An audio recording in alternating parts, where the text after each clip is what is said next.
তো ছাত্ৰ ছাত্ৰীসকল আজি এটা অন্য চেপ্টাৰলৈ তোমালোকৰ ওচৰলৈ আহিছোঁ। আজি মই দশমমান শ্ৰেণীৰ প্ৰথমটো অধ্যায় ৰাসায়নিক বিক্ৰিয়া আৰু সমীকৰণ চেপ্টাৰটো আৰম্ভ কৰিব লৈছোঁ।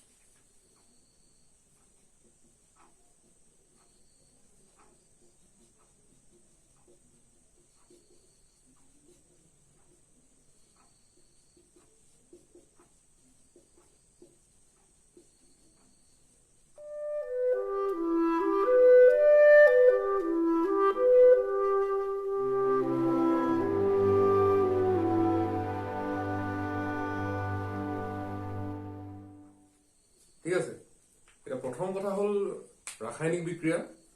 তাৰ বিষয়ে আমি শিকিব লাগিব। ৰাসায়নিক বিক্ৰিয়া কেনেকৈ সংঘটিত হয় আমি জানিব লাগিব। ৰাসায়নিক বিক্ৰিয়া কেনেকৈ লিখা হয় সেই বিষয়ে আমি জানিব লাগিব। এতিয়া প্ৰথমতে মই কিছুমান সৰু সৰু কথা তোমালোকৰ আগত দাঙি ধৰিবলৈ লৈছোঁ। যেনে ধৰি লোৱা আমি কিছুমান পৰিৱৰ্তন সদায় আমাৰ চৌপাশে দেখি আছো। কেনেকুৱা ধৰণৰ পৰিৱৰ্তন দেখিছো, এই ধৰি লোৱা চাউল লৈছো, আমি চাউল পানীত দিছো, পানীৰ সৈতে গৰম কৰিছো, সেই চাউলখিনি এটা অন্য ৰূপলৈ যোৱা আমি দেখিছো, ভাত হৈছে, নহয় জানো? প্ৰথম অৱস্থাত চাউল আছিলে, তাক সিজাই মেলি আমি কি কৰিলো, ভাত কৰিলো। তাত এটা পৰিৱৰ্তন তোমালোকে দেখিছা, নহয় জানো? তাৰপিছত আৰু ধৰি লোৱা কি কয়, যিকোনো খোৱা বস্তু কেঁচা অৱস্থাত থকা আৰু তাক ৰান্ধি মেলি এটা অন্য এটা অৱস্থালৈ নিয়া, এইটো এটা পৰিৱৰ্তন তোমালোকে দেখিছা, নহয় জানো? তাৰপিছত ধৰি লোৱা ঘৰৰ বাহিৰত যদি কেতিয়াবা তোমালোকে লোহাৰ ৰড বা অন্য এনেকুৱা লুৰ সামগ্ৰী পৰি থকা দেখিছা, সেইবিলাকতো কিছু পৰিৱৰ্তন তোমালোকে দেখিবলৈ পাইছা। যেনে ধৰি লোৱা তাত মামৰ আহি যায়, নহয় জানো? এনেকুৱা ধৰণৰ কিছুমান পৰিৱৰ্তন আমাৰ চকুত পৰে, নহয় জানো? এই যে পৰিৱৰ্তন বিলাক, ধৰি লোৱা আমি খাদ্য খাইছো, খাদ্যখিনি হজম হৈছে, নহয় জানো? কিবা এটা নিশ্চয় ঘটিছে, নহলেতো আমাৰ খাদ্যখিনি খাদ্য হৈয়ে থাকিলেহেঁতেন, সেইখিনি হজম নহলহেঁতেন, নহয় জানো? খোৱা বস্তু যেনেকে খাইছো তেনেকুৱা হৈ থাকিলেহেঁতেন। কিবা এটা নহয় কিবা এটা নিশ্চয় পৰিৱৰ্তন ঘটিছে, নহয় জানো?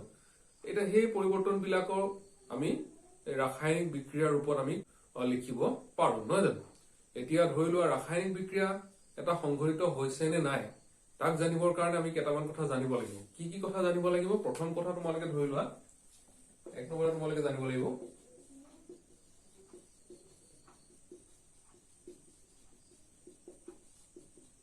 কি লিখিলো, অৱস্থাৰ পৰিৱৰ্তন। অৱস্থাৰ পৰিৱৰ্তন, এটা বস্তু এটা অৱস্থাৰ পৰা বেলেগ এটা অৱস্থালৈ গৈছে নে নাই সেইটো আমি লক্ষ্য কৰিব লাগিব। যদি আমি দেখো যে কিবা এটা বস্তু বেলেগ এটা ৰূপত আছিলে, কিছু সময়ৰ পাছত তাৰ অন্য এটা ৰূপ আহিলে, যেনে ধৰি লোৱা চাউল তুমি গৰম পানী দি সিজাই আছা, সি বেলেগ এটা ৰূপ পালে, ভাত হ'ল, তাত এটা পৰিৱৰ্তন হ'ল। কি পৰিৱৰ্তন? অৱস্থাৰ পৰিৱৰ্তন, নহয়নে? খাদ্য বস্তু আমি খালো, তাক হজম হোৱাৰ পাছত সি এটা বেলেগ এটা ৰূপ পালে, সেইটো এটা অৱস্থাৰ পৰিৱৰ্তন, নহয় জানো? লুৰ, আমাৰ বাহিৰত পৰি থকা লু এডাল যেনেকুৱা প্ৰথম অৱস্থাত আছিলে, মামৰ চামৰ ধৰাৰ পিছত সি বেলেগ এটা অৱস্থালৈ যায়গে, সেইবিলাক হৈছে অৱস্থাৰ পৰিৱৰ্তন, নহয় জানো? তাৰপিছত আৰু কি কেনেকুৱা ধৰণৰ পৰিৱৰ্তন হব পাৰে? ৰঙৰ পৰিৱৰ্তন, ৰং সলনি হব পাৰে। যিটো ৰঙত থাকে সেইটো ৰঙৰ পৰা আঁতৰি বেলেগ এটা ৰং হব পাৰে। বুজি পাইছেনে কথাটো? ৰঙৰ পৰিৱৰ্তন হব পাৰে। তাৰপিছত আৰু কি হব পাৰে?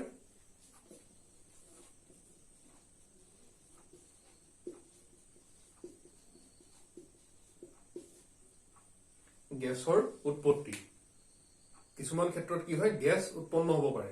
ঠিক আছে, কিছু কিছু আমি ঘটনাৰ ক্ষেত্ৰত দেখিম যে গেছ, আমি পিছত পামেই। আৰু প্ৰথমতে মই তোমালোকক আইডিয়াটোহে দিব খুজিছো যে গেছৰ উৎপত্তি হব পাৰে। তাৰপিছত কি হব পাৰে?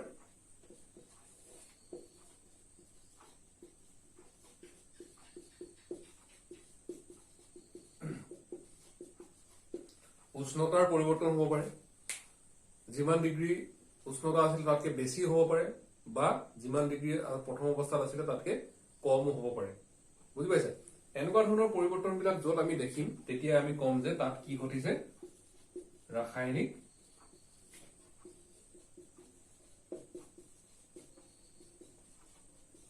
বিক্ৰিয়া ঘটিছে। তেতিয়াহ'লে এই ধৰণৰ পৰিৱৰ্তন বিলাক আমি যদি দেখো, তেতিয়া আমি বুজিব লাগিব যে তাত ৰাসায়নিক বিক্ৰিয়া সংঘটিত হৈছে, নহয় জানো? এতিয়া তোমালোকৰ কিতাপত উদাহৰণ এটা দিছে, মেগনেছিয়ামৰ ফিটা এডালৰ কথা কৈছে। মেগনেছিয়ামৰ ফিটা এডাল যদি বায়ুত দহন কৰা হয়, তেতিয়া কি ঘটিব বুলি তোমালোকৰ কিতাপত দিছে মেগনেছিয়ামৰ ফিটা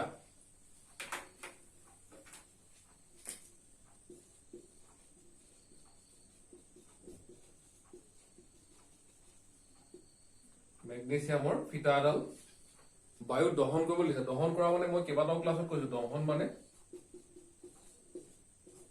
অক্সিজেন যোগ কৰা বহুত কেইটা ক্লাছত মই কৈছো আগত পঢ়োৱা দহন বুলি য'ত পোৱা তেতিয়া বুজিবা তোমালোকে অক্সিজেন যোগ কৰা এটা এই কথাবিলাক মেগনেছিয়ামৰ ফিটা এডাল দহন কৰিলে কি পৰিৱৰ্তন হ'ব মেগনেছিয়াম অক্সাইডলৈ যাব নহয় জানো সেই পৰিৱৰ্তনবিলাক বাক্য আকাৰে কোৱাতকৈ আমি কি কৰিব পাৰো তাক সংক্ষেপে লিখিব পাৰো কেনেকৈ লিখিব পাৰো সংক্ষেপে চাবা গোটেই বাক্যটো আমি নিলিখি তাক আমি সময় লিখিব পাৰো কেনেকৈ সময় লিখিব পাৰিম মেগনেছিয়ামৰ ফিটা দহন মানে মই কি কৈছিলো অক্সিজেন যোগ কৰিব লাগে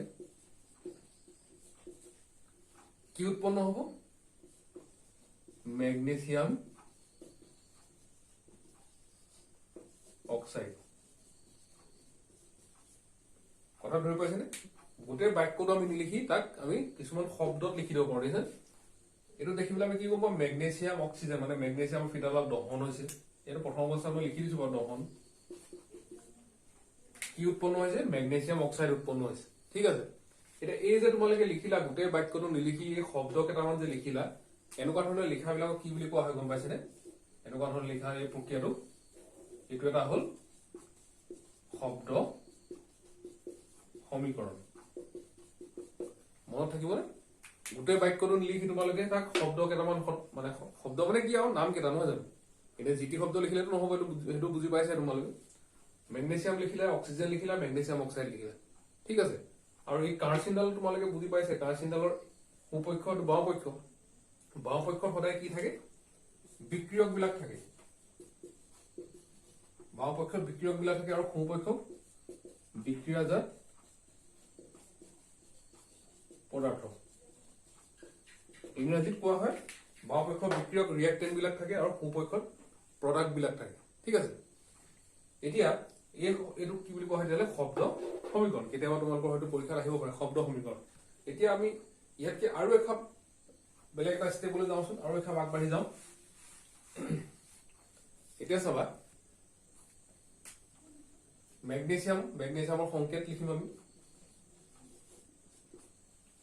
অক্সিজেনৰ সংকেত লিখিম ঠিক আছে মেগনেছিয়াম অক্সাইডৰ সংকেত লিখিম বুজিছেন এবাৰ আৰু সময় আনিলো মেগনেছিয়াম বুলি নিলিখিলো অকল সংকেতটো লিখিলো অক্সিজেন বুলি নিলিখি অকল সংকেত লিখিলো মেগনেছিয়াম অক্সাইড বুলি নিলিখি অকল সংকেতটো লিখিলো এনেকুৱা ধৰণে আমি যদি লিখো এই সমীকৰণটো কোৱা হ'ব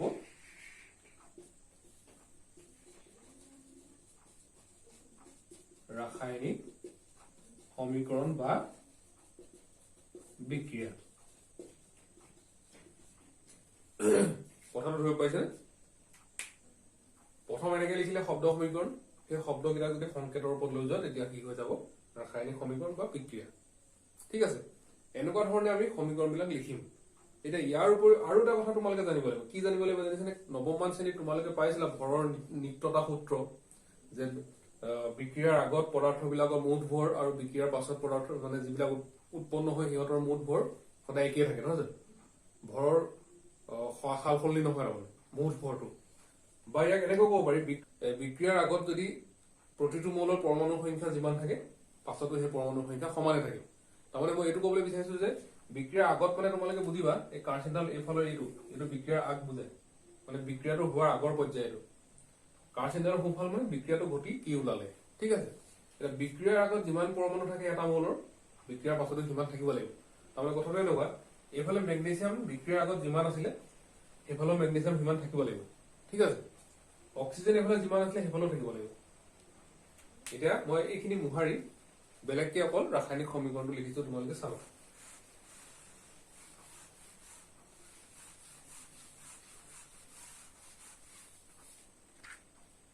কি আছিলে মেগনেছিয়াম অক্সিজেন মেগনেছিয়াম অক্সাইড এটা মই কি কৈছিলো যে দুইফালে সমান থাকিব লাগে নহয় জানো এটা দেখাত লাগি আছে মেগনেছিয়াম এফালে এটা আছে এফালে এটা আছে মিলি আছে অক্সিজেন এফালে দুটা আছে কিন্তু অক্সিজেন অকল এটাহে আছে এফালে নহয় নে এটা আমি মিলাব লাগিব ঠিক আছে দুইফালে সমান কৰিব লাগিব এটা প্ৰথম আমি অক্সিজেন মিলাওচোন, এইফালে অক্সিজেন দুটা, এইফালে তুমি এইখিনি 2 দি দিব নোৱাৰা আকৌ দেই, ঠিক আছে। ইয়াত আমি 2 এটা দিব পাৰিম, বুজি পাইছেনে? সেই 2টো অকল অক্সিজেনৰ 2 নহয়, তাৰমানে লগালগ ই মেগনেছিয়ামৰ 2 হৈ গ'ল। তাৰমানে কি হৈ গ'ল কথাটো, মেগনেছিয়ামৰ 2টা হৈ গ'ল, অক্সিজেনৰ 2টা হৈ গ'ল, ঠিক আছে। মই পাছত আৰু সমীকৰণ যেতিয়া আমি কৰিম তেতিয়া বুজাই যাম ভালকে। এতিয়া চোৱা, মেগনেছিয়াম এইফালে 2টা হৈ গ'ল, কিন্তু মেগনেছিয়াম এইফালে এটাহে আছে, গতিকে ইয়াতো তুমি 2 এটা লগাই দিয়া, ঠিক আছে। এইবিলাক সংখ্যা তুমি নিজৰ ইচ্ছা অনুযায়ী বহাব পাৰিবা, মিলাব লাগিব। এতিয়া আমি চাওঁচোন, এইফালে বাওঁফালে লেফ্ট হেণ্ড চাইডত মেগনেছিয়াম কেইটা হ'ল, 2টা, দেখিছানে? অক্সিজেন কেইটা হ'ল লেফ্ট হেণ্ড চাইডত, 2টা, অক্সিজেন 2টা, ঠিক আছে।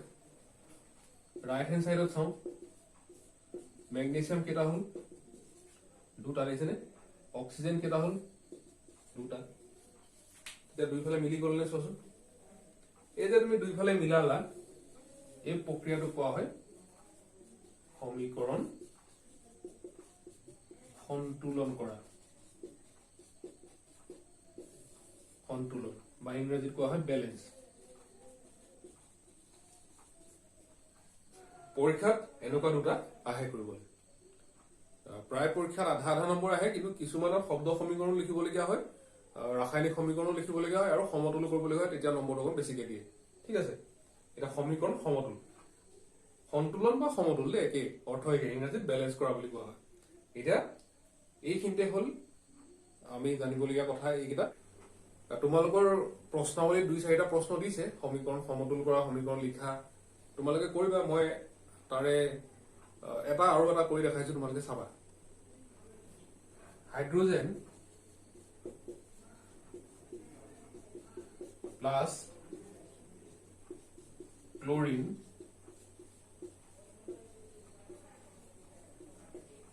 হাইড্ৰোজেন ক্লোৰাইড, ধৰি পাইছে নে? Hydrogen plus chlorine hydrogen chloride. এতিয়া এইটো কি ৰূপত আছে, তেতিয়াহ'লে ই এটা শব্দ সমীকৰণ ৰূপত আছে। কেতিয়াবা একেবাৰে বেলেগকৈ দিব পাৰে, বেলেগকৈ মানে এনেকে ধৰি লওক, তোমালোকক কৈ দিব পাৰে যে হাইড্ৰোজেনে ক্লোৰিনৰ লগত বিক্ৰিয়া কৰিলে হাইড্ৰোজেন ক্লোৰাইড উৎপন্ন হয়, বিক্ৰিয়াটো লিখি সমতুল কৰা, ঠিক আছে। এতিয়া আমি বিক্ৰিয়াটো লিখিম, চাবা। Hydrogen H, chlorine Cl2, hydrogen chloride HCl, সমতুল হৈ আছে না? তোমালোকে চোৱাচোন, লেফ্ট হেণ্ড চাইডত চাম আমি, হাইড্ৰোজেন আৰু ক্লোৰিন আছে, ৰাইট হেণ্ড চাইডতো হাইড্ৰোজেন আৰু ক্লোৰিন, এনেকে আমি লিখি লৈছো। তাৰমানে কি কি আছে ইয়াত, হাইড্ৰোজেন কেইটা আছে ইয়াত, এটা, ক্লোৰিন কেইটা, 2টা, হাইড্ৰোজেন এটা আছে, এইফালেও ক্লোৰিনো এটা আছে। মিলি আছে নে? তোমালোকে চালি দেখিবা, হাইড্ৰোজেন পৰা মিলি আছে বাৰু, ধৰি লৈছো। ক্লোরিন এইফালে 2টা হয়, এইফালে এটাহে হ'ল। এতিয়া আমি সংখ্যা বহুৱাই চাম, কি সংখ্যা বহুৱাই চাম, তেনেই উজু বাৰু ওলাই আছে, কিন্তু তোমালোকেতো বুজি পাব লাগিব নহয় জানো। প্ৰথমতে যদি আমি ক্লোরিন 2টা আছে, এইফালে এটা আছে, মিলাবলৈ চাওঁ, ইয়াত 2টো দি দিব নোৱাৰা, ঠিক আছে। মই তোমালোকক আগতো কৈছো, 2টো ক'ত দিব লাগিব, ইয়াত। ইয়াত 2টো দিয়াৰ লগে লগে সেই 2টো আকৌ হাইড্ৰোজেনও পায়, ক্লোৰিনও পায়, কথাটো বুজি পালো। তাৰমানে ইয়াত 2টো তুমি বহুৱাই দিয়াৰ লগে লগে হাইড্ৰোজেনো 2টা হৈ গ'ল, ক্লোৰিনটো 2টা হ'লেই নহয় জানো। এতিয়া কি মিলাব লাগিব, হাইড্ৰোজেন এইফালে 2টা হৈ গ'ল, এইফালে আকৌ এটাহে হ'ল, এইফালে ক'ত কি দিবা, ইয়াতো 2 এটা লগাই দিয়ে, মিলি গ'ল। চোৱাচোন, এনেকুৱা ধৰণে সমীকৰণবিলাক সমতুল কৰা হয়। এতিয়া আমি কি কৰিম, ইয়াৰ পাছৰ তোমালোকৰ কিতাপত আছে, কিতাপত আৰু বহুত বহলকে লিখা আছে হা, মই চমুৱাই পেলাই তোমালোকক বুজাইছো।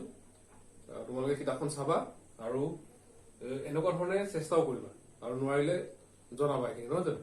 এতিয়া আমি আগবাঢ়ি যাওঁ বিক্ৰিয়াৰ প্ৰকাৰলৈ। প্ৰথম তোমালোকৰ বিক্ৰিয়াৰ প্ৰকাৰ দিছে সংযোজন বিক্ৰিয়া। কিতাপখন তোমালোকে সন্মুখত লৈ ল'বা, কিতাপখনৰ মতে চাই যাব পাৰিবা। প্ৰথম তোমালোকৰ দিছে সংযোজন বিক্ৰিয়া।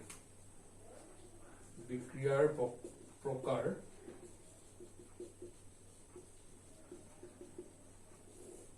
এক নম্বৰ সংযোজন বিক্ৰিয়া।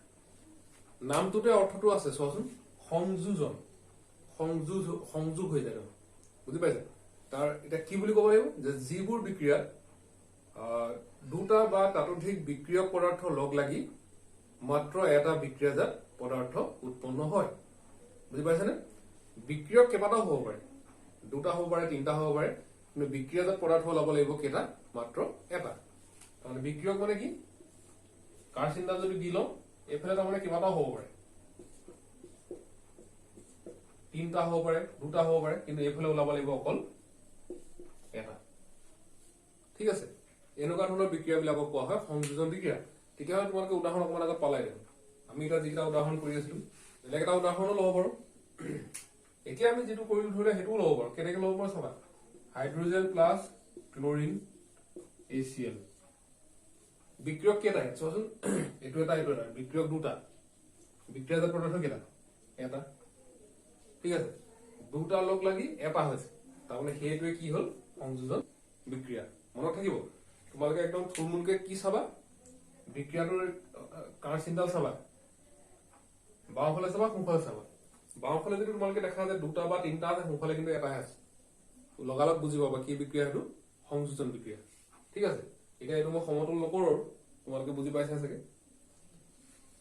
সংযোজন বিক্ৰিয়াৰ পিছত তোমালোকৰ কিতাপত আছে বিযোজন বিক্ৰিয়া। চোৱাচোন 2 নম্বৰ, কিছুমান কিতাপত বিয়োজন বিক্ৰিয়া বুলি পাবা। বিয়োজন বিক্ৰিয়া, এই বিক্ৰিয়াটো হ'ল সংযোজন বিক্ৰিয়াৰ সম্পূৰ্ণ ওলোটা বিক্ৰিয়া। তেতিয়াহ'লে কি হ'ব পাৰে বিক্ৰিয়াটো? বিয়োজন বা বিয়োজন মানে কি? ভাগি ভাগি যোৱা, হয় নে নহয়? তেতিয়াহ'লে সম্পূৰ্ণ ওলোটা মানে কি হ'ব? আগতত পাইছিলো 2টা বা 3টা লগ লাগি এটা হয়, ইয়াত কি হ'ব? এটা মাত্ৰ বিক্ৰিয়কৰ পৰা 2টা বা তাতোধিক কি পাম? বিক্ৰিয়াজাত পদাৰ্থ পাম। বুজি পাইছেনে কথাটো? তেতিয়াহ'লে এইটো আমি কি বুলি কম? সংজ্ঞা হিচাপে যদি কওঁ, যিবোৰ বিক্ৰিয়াত এটা মাত্ৰ বিক্ৰিয়ক পদাৰ্থৰ পৰা 2 বা তাতোধিক বিক্ৰিয়াজাত পদাৰ্থ উৎপন্ন হয়, তেনেকুৱা ধৰণৰ বিক্ৰিয়াকে বিযোজন বিক্ৰিয়া বুলি কোৱা হয়। ঠিক আছে, এটা বিযোজন বিক্ৰিয়াৰ উদাহৰণ চোৱা। Calcium carbonate, calcium oxide plus ওলাব তোমাৰ কাৰ্বন ডাই অক্সাইড। এইফালে আছিলে কেলছিয়াম কাৰ্বনেট, বিক্ৰিয়া সংঘটিত হ'ল। সংঘটিত হ'ল মানে তাপ দিব লাগিব তুমি, আৰু তাপ দিয়াৰ লগে লগে বিক্ৰিয়াটো সংঘটিত হ'ল। সংঘটিত হৈ তুমি কি পালা? এইফালে পালা কেলছিয়াম অক্সাইড, এইফালে পালা কাৰ্বন ডাই অক্সাইড। তেতিয়াহ'লে চোৱাচোন, বিক্ৰিয়ক আছিলে মাত্ৰ এটা, বিক্ৰিয়াজাত পদাৰ্থ পালা কেইটা? 2টা। ধৰি পাইছেনে বিয়োজন বিক্ৰিয়া? তেতিয়াহ'লে এইটো সংযোজন বিক্ৰিয়াৰ অপজিট বা বিপৰীত বিক্ৰিয়া হয় নহয়? পৰীক্ষাত কেতিয়াবা প্ৰশ্ন সোধে যে দেখুওৱা যে সংযোজন বিক্ৰিয়া বিযোজন বিক্ৰিয়াৰ এটা কি কয়? বিপৰীত বিক্ৰিয়া, এটা বিক্ৰিয়া, নহয় জানো? বা এনেকুৱা হ'ব পাৰে সংযোজন বিক্ৰিয়া আৰু বিযোজন বিক্ৰিয়া 2টা পৰস্পৰ বিপৰীত ৰাসায়নিক বিক্ৰিয়া সহ দেখুওৱা, তেনেকৈ দিব পাৰে। ঠিক আছে, তোমালোকে দেখিলাই 2টা ইটো সিটোৰ অপজিট।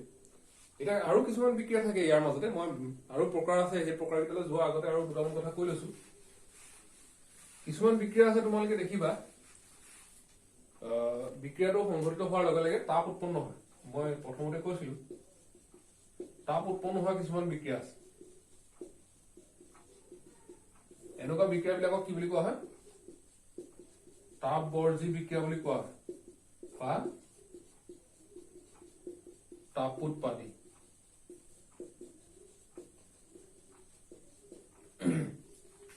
কি বুলি লিখিবা? সংজ্ঞা লিখিবলৈ হলে যে যিবোৰ বিক্ৰিয়া সংঘটিত হওঁতে বিক্ৰিয়াজাত পদাৰ্থৰ উপৰিও তাপৰ উৎপন্ন হয়, তেনেবোৰ বিক্ৰিয়াক তাপ উৎপাদী বিক্ৰিয়া বা তাপবৰ্জী বিক্ৰিয়া বুলি কোৱা হয়। তেনে সাধাৰণ এটা উদাহৰণ আমি সকলোৱে ঘৰত ব্যৱহাৰ কৰি থাকো। তামোলৰ লগত খাইছে চূণ, দেখিছানে? সেই চূণটো বজাৰৰ পৰা আনোতে গোটা গোটাকে থাকে, নহয় জানো? তোমালোকে কি কৰিবা? চূণ লৈ পেলাই পাত্ৰ এটাত পানী লৈ তাত চূণ টুকুৰা ডুবাই দিবাচোন, আৰু বাহিৰৰ পৰা তুমি পাত্ৰটো অলপ অলপকৈ চুই চাবা। তেতিয়া তুমি দেখিবা যে পাত্ৰটো লগে লগে গৰম হৈ আহে আৰু পানীখিনিটো উতলিবলৈ ধৰে, দেখিছা আৰু বুকবুকাই থাকে। তেতিয়াহ'লে সেই চূণখিনি প্ৰথম অৱস্থাত গৰম অৱস্থাত আছিলে জানো? নাই, নহয় জানো? গোটা অৱস্থাত আছিলে, সেই ঠাণ্ডাই আছিলে, হাতেও চুব পাৰিছিলে। কিন্তু পানী দি দিয়াৰ লগে লগে তাত যথেষ্ট তাপ উৎপন্ন হয়। তেতিয়াহ'লে সেই বিক্ৰিয়াটো কি বিক্ৰিয়া হৈ যাব? তাপবৰ্জী বা তাপ উৎপাদী বিক্ৰিয়া। ঠিক আছে, এতিয়া ইয়াৰ ওলোটা বিক্ৰিয়া এটা আছে, তাপবৰ্জী বিক্ৰিয়া যদি থাকিব পাৰে, তাপ শোষণ কৰা বিক্ৰিয়া থাকিব, নহয় জানো? কৰা বিক্ৰিয়া তাক কি বুলি কোৱা হ'ব তাপগ্ৰাহী বিক্ৰিয়া মনত ৰাখিবা তাপগ্ৰাহী গ্ৰাহী মানে তাপটো গ্ৰহণ কৰি থৈ দিয়ে আৰু বুজি পাইছা কথা যিবোৰ বিক্ৰিয়াত কি হয় বিক্ৰিয়াজাত পদাৰ্থ উৎপন্ন হয় আৰু লগতে তাপ শোষণ হয় তেনেকুৱা বিক্ৰিয়াবিলাকক কোৱা হয় তাপগ্ৰাহী বিক্ৰিয়া তাপগ্ৰাহী বিক্ৰিয়াৰ উদাহৰণ কি হ'ব যেতিয়া কিছুমান ধৰা এমোনিয়াম ক্লৰাইড থাকিব NH4Cl এমোনিয়াম ক্লৰাইড যেতিয়া পানীত মিলাই দিবা তুমি অলপ পাছত যেতিয়া তুমি হাতেৰে লৰাই থাকিবা পানীত মিলাই দিয়াৰ পিছত তেতিয়া তুমি দেখিবা হাতখনে স্পৰ্শ কৰি গম পাবা যে পানীখিনি লাহে লাহে ঠাণ্ডা হৈ আহে বুজি পাইছা কথা যিখিনি নৰ্মেল পানী আছিলে নৰ্মেল টেম্পাৰেচাৰ থকা পানী সেই পানীখিনি কিন্তু ঠাণ্ডা হৈ আহে তেতিয়াহ'লে সেই ঠাণ্ডা হৈ অহাৰ কাৰণটো কি তাত নিশ্চয় তাপটো শোষণ হৈছে তেনে সাধাৰণ যদি উদাহৰণ এটা এইটো তোমালোকৰ যদি ঘৰত খেতি কৰাৰ সময়ত দিয়া ইউৰিয়া সাৰ যদি আছে সেই সাৰ যদি তুমি পাত্ৰ এটাত লৈ তাক যদি হাতেৰে গুলি থাকা এটা সময় দেখিবা যে সেই পাত্ৰটো বা সেই পানীখিনি আগতকে কি হয় অলপ চেঁচা হৈ আহে ঠিক আছে তেতিয়াহ'লে সেই বিক্ৰিয়াটো কি হয় তাত তাপ গ্ৰহণ হৈ যায় তাপটো শোষণ কৰে ঠিক আছে তেতিয়াহ'লে এইবিলাক এই কেইটামান হ'ল বিক্ৰিয়াৰ প্ৰকাৰ আৰু আছে বিক্ৰিয়াৰ প্ৰকাৰ চাবা তোমালোকে কিতাপত তোমালোকৰ দিয়া আছে এতিয়া অন্য এটা বিক্ৰিয়াৰ প্ৰকাৰলৈ আমি আগবাঢ়ো এই প্ৰকাৰটো কি তেতিয়াহ'লে 3 নম্বৰ অপসৰণ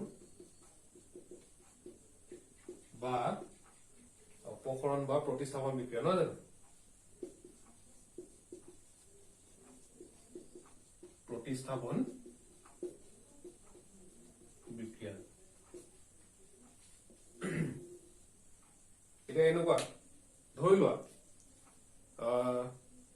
তোমালোকে এখন বেঞ্চত 4টা ল'ৰা ছোৱালী বহিছা A B C D ঠিক আছে আৰু এখন বেঞ্চত ল'ৰা ছোৱালী আছে E F G H বুজি পাইছা না এটা ইয়াৰ পৰা এই A যদি উঠি গৈ ইয়ালৈ যায়গে ই যদি অতৰাই দিব পাৰে ই ধৰি লও অতৰাই দিলে ইয়াৰ জেগাত আহি A বহি ল'লে বুজি পাইছা কথাটো A অতৰাই কি কয় ই অতৰাই ইয়াৰ জেগাত আহি A বহি ল'লে তাৰমানে কি কৰিলে A ইক অপসাৰিত কৰিলে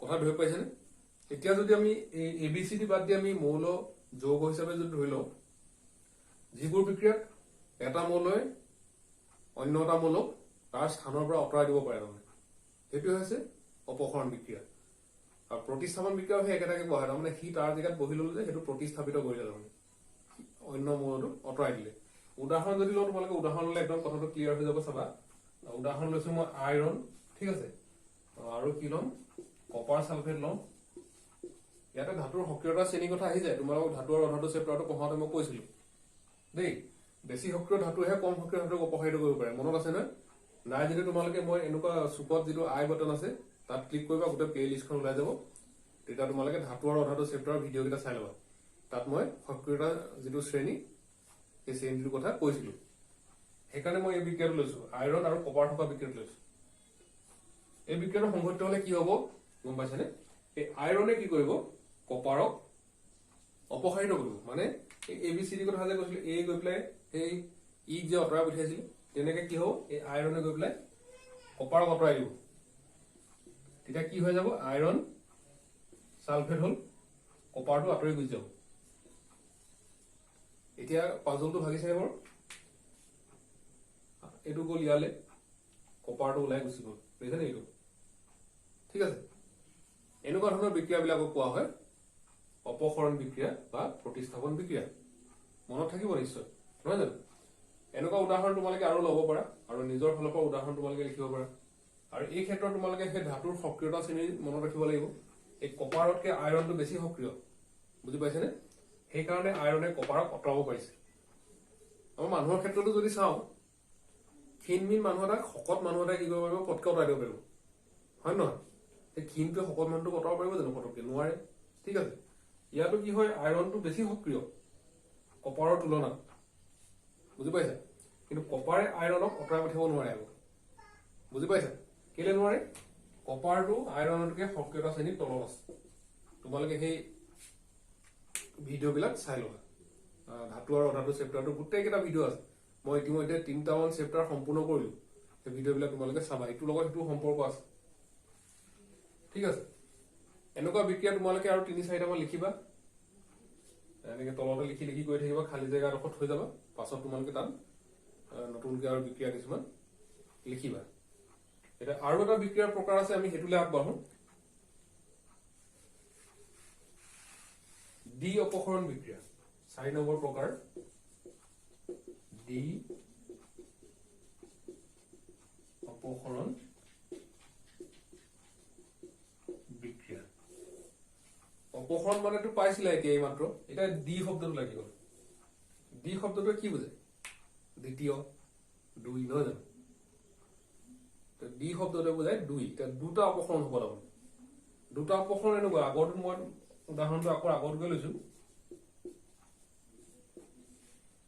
EF GH তোমালোকৰ স্কুলৰ দুখন বেঞ্চ বুলি ধৰি লোৱা এখন বেঞ্চ এখন বেঞ্চ চাৰিটা ল'ৰা ছোৱালী বহিছা আগৰবাৰ মই কি দেখাইছিলো এ ইয়ালে গ'ল এই ই অতৰাই পঠিয়াই দিলে বুলি কৈছিলো হয় না এইবাৰ কি হ'ব এ ইয়ালে যাব ই আকৌ ইয়ালে গুচি যাব বুজি পাইছে কাৰণ এইখিলে ই যাব এইখিলে এই গুচি যাব ইয়াত দুজন ছাত্ৰ ছাত্ৰীৰ স্থানৰ সালসলনি হৈছে দিছে দুটা জেগাৰ লছৰ হৈছে এফালে গৈছে এফালে আহিছে ঠিক আছে প্ৰত্যেকৰ ক্ষেত্ৰতে তোমালোকে তেনেকৈ ভাবিব পাৰা এতিয়া এইবিলাক ABCD লৈ যদি আমি মৌল হিচাপে লওঁ তেতিয়া কি হ'ব ইয়াত দুটা মৌলৰ স্থানৰ সালসলনি হ'ব উদাহৰণ লৈ ল'লে তোমালোকে বুজিব কথা উদাহৰণ মই লৈছো sodium sulphate barium chloride barium sulphate লিখি নিটো কৰি দিয়ে বিক্ৰিয়া এটা সব সালসলনি হ'ব কেনেকৈ চাবা এই সোডিয়ামটো গুচি যাব এই ক্লোৰিনৰ লগত ঠিক আছে বেৰিয়ামটো গুচি আহিব সালফেটৰ লগত মানে ইয়াত কি হ'ব সোডিয়াম আৰু বেৰিয়াম দুইটাই ইটো হিটোৰ জেগাৰ কি কৰিব এক্সচেঞ্জ কৰিব সালসলনি কৰিব ঠিক আছে সেইকাৰণে ইহঁতক কোৱা হয় ডি অপসৰণ বিক্ৰিয়া কেনেকুৱা হ'ব তেতিয়াহ'লে ৰিয়েকচনটো গৈ পেলাই বেৰিয়াম কি হ'ব সালফেট হ'ব আৰু বেৰিয়াম সালফেট হ'ব আৰু কি হ'ব সোডিয়াম ক্লোৰাইড হ'ব কথা ধৰি পাইছেনে ডি অপসৰণ বিক্ৰিয়া এইটো ই তাৰ জেগাত গ'ল সি ইয়াৰ জেগাত আহিলে চিম্পলকে বুজিবলৈ হয় ঠিক আছে এনেকুৱা ধৰণৰ বিক্ৰিয়া তোমালোকে পাবা পৰীক্ষাত কি আহে গম পাইছানে বিক্ৰিয়াত লিখি দিব তোমালোকক নহ'লে এই বিক্ৰিয়াটোৱে দি দিলে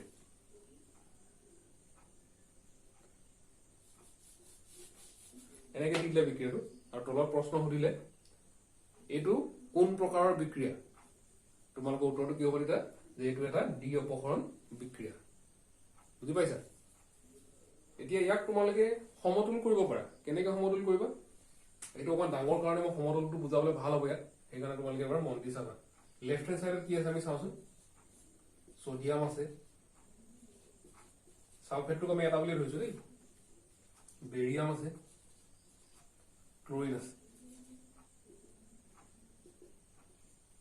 এই একেটা বস্তু সিফালেও থাকিব চিন্তাই কৰিব নালাগে সোডিয়াম আছে sulphate barium chlorine right hand সাইডত সেইকেইটাও থাকিব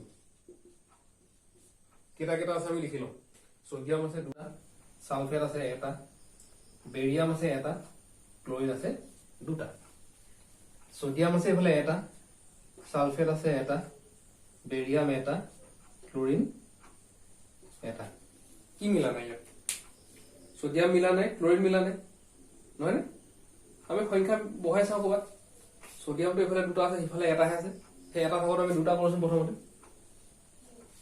ইয়াত দুই দিয়াৰ লগে লগে দুইটো সোডিয়ামো পালে ক্লোৰিনো পালে তেতিয়া সোডিয়ামো দুটা হৈ গ'ল আৰু কি দুটা হৈ গ'ল লগে লগে ক্লোৰিন দুটা হৈ গ'ল মিলিয়ে থাকিলে দেখিছানে দেখাত কিমান ডাঙৰ কিন্তু মিলিয়ে থাকিলে এটা পৰীক্ষা তোমালোকে আকৌ সেই অকল এই সমতুলটোহে লিখিবা এইবোৰ নিলিখিবা এইবোৰ মই বুজাবলৈহে তোমালোকক দিবা এইবোৰ নিলিখিবা জাষ্ট সংখ্যা বহুৱাবা এনেকে দুইটো এইবোৰ কাৰ চিন্তা আছে একো নিলিখিবা এইবোৰ সমতুল কৰিবা সংখ্যাকেইটা বহুৱাবা হৈ গ'ল প্ৰথমতে বিক্ৰিয়াটো লিখিলা সমতুল সমীকৰণটো হ'ব সমতুল কৰি দিলা ঠিক আছে তেতিয়াহ'লে এই 4 প্ৰকাৰৰ বিক্ৰিয়া তোমালোকক দেখুওৱা হ'ল। মই আকৌ এবাৰ ৰিভিজন কৰি দিছো। প্ৰথম আমি পঢ়িলো যে আমি দেখি থকা পৰিৱৰ্তনবিলাক আমি বাক্য আকাৰে প্ৰথম যদি ক'বলৈ যাওঁ, সেই বাক্যক যদি আকৌ যদি আমি শব্দ হিচাপে যদি ভাগ ভাগকে দেখুৱাওঁ, তেতিয়া সি হৈ যায় শব্দ সমীকৰণ। সেই শব্দ সমীকৰণ কেইটাক যদি আমি সংকেত ৰূপত লিখো, তেতিয়া সি হৈ যায় ৰাসায়নিক সমীকৰণ বা ৰাসায়নিক বিক্ৰিয়া হ'ল। তাৰপিছত ৰাসায়নিক বিক্ৰিয়া হ'বলৈ হ'লে কেইটামান পৰিৱৰ্তন আমাৰ চকুত পৰিব লাগিব। কি কি পৰিৱৰ্তন চকুত পৰিব লাগিব? অৱস্থাৰ পৰিৱৰ্তন হ'ব লাগিব, তাৰমানে যি অৱস্থা থাকে সি বেলেগ এটা অৱস্থালৈ যাব লাগিব। উষ্ণতাৰ পৰিৱৰ্তন হ'ব লাগিব, ঠিক আছে। পৰিৱৰ্তন কম বেছি, তাৰমানে উষ্ণতা যিমান থাকে তাতকৈ কম হ'ব লাগিব, নহ'লে বেছি হ'ব লাগিব, ঠিক আছে। ৰঙৰ পৰিৱৰ্তন হ'ব লাগিব, যেনেকুৱা ৰঙত থাকে তেনেকুৱা ৰং নাথাকি বেলেগ এটা ৰঙলৈ যাব। তাৰপিছত হয়তো কি কৈছে গেছৰ উৎপত্তি হ'ব পাৰে। এই 4 ধৰণৰ পৰিৱৰ্তনৰ ভিতৰত যিকোনো এটা যদি তোমালোকে দেখা, তেতিয়া তোমালোকে বুজিবা যে ইয়াত নিশ্চয় কিবা এটা বিক্ৰিয়া ঘটিছে, ঠিক আছে। তাৰপিছত আমি সেই বিক্ৰিয়াবিলাকৰ কেইটামান প্ৰকাৰ পঢ়িলো। প্ৰথম প্ৰকাৰটো পালো সংযোজন বিক্ৰিয়া, য'ত আমি পাইছিলো যে 2টা বা ততোধিক বিক্ৰিয়ক লগ লাগি এটা মাত্ৰ বিক্ৰিয়াজাত পদাৰ্থ উৎপন্ন হয়। সংযোজন বিক্ৰিয়াৰ ক্ষেত্ৰতে কিছুমান বিক্ৰিয়া পোৱা যায়, তাপবৰ্জী বিক্ৰিয়া পোৱা যায় বা তাপগ্ৰাহী বিক্ৰিয়াও পোৱা যায়। তাপবৰ্জী বিক্ৰিয়া মানে যিবিলাক বিক্ৰিয়াত তাপ উৎপন্ন হয়, আৰু তাপগ্ৰাহী মানে যিবিলাক বিক্ৰিয়াত তাপ শোষণ হয়, ঠিক আছে। তাৰপাছত বিযোজন বিক্ৰিয়া পালো। বিযোজন বিক্ৰিয়াত কি হয়? সংযোজন বিক্ৰিয়াৰ সম্পূৰ্ণ ওলোটা। যিবোৰ বিক্ৰিয়াত তাৰমানে এটা মাত্ৰ বিক্ৰিয়কৰ পৰা 2টা বা 3টা বা ততোধিক কি হয় বিক্ৰিয়াজাত পদাৰ্থ উৎপন্ন হয়। মানে কাঁড় চিনডালৰ বাওঁফালে তোমালোকে এটা দেখিবা, কাঁড় চিনডালৰ সোঁফালে 2টা বা তাতকৈ বেছি দেখিবা, ঠিক আছে। 3 নম্বৰত আমি পালো বিক্ৰিয়াৰ প্ৰকাৰ কি? অপসৰণ বিক্ৰিয়া বা তাৰ অন্য এটা নাম আছে প্ৰতিস্থাপন বিক্ৰিয়া। এতিয়া অপসৰণ বিক্ৰিয়া মানে কি? যে এটা মৌলে আন এটা মৌলক তাৰ স্থানৰ পৰা অপসাৰিত কৰে, ঠিক আছে। তাৰপাছত 4 নম্বৰত আমি পালো ডি অপসৰণ বিক্ৰিয়া। ডি অপসৰণ বিক্ৰিয়াত আকৌ কি হয়? 2টা মৌলৰ স্থানৰ পৰিৱৰ্তন হয়। তেতিয়াহ'লে ছাত্ৰ ছাত্ৰীসকল আমি আজিৰ ক্লাছটোত এইকেইটাই শিকো, আৰু তোমালোকক লগতে মই সমীকৰণ সমতুল কৰিবলৈ শিকাইছো। তোমালোকৰ এই অধ্যায়টোত প্ৰশ্নাৱলীখিনি যদি চোৱা, তাত যথেষ্ট সংখ্যক সমীকৰণ দিছে যিখিনি তোমালোকে সমতুল কৰিব পাৰিবা। আৰু যদি সমতুল কৰা তোমালোকে এতিয়াও বুজি পোৱা নাই, তেতিয়াহ'লে এই ভিডিঅ'টোৰ তলতে তোমালোকে কমেণ্ট কৰি জনাবা। তেতিয়া মই পাছৰ যেতিয়া 2 নম্বৰ ক্লাছটো আৰম্ভ কৰিম, তেতিয়া প্ৰথমতে মই তোমালোকক সমতুল কৰাখিনি আকৌ আৰম্ভ কৰিম, ঠিক আছে। তেতিয়াহ'লে ছাত্ৰ ছাত্ৰীসকল আজিৰ ক্লাছটো ইমানতে শেষ কৰা হ'ল।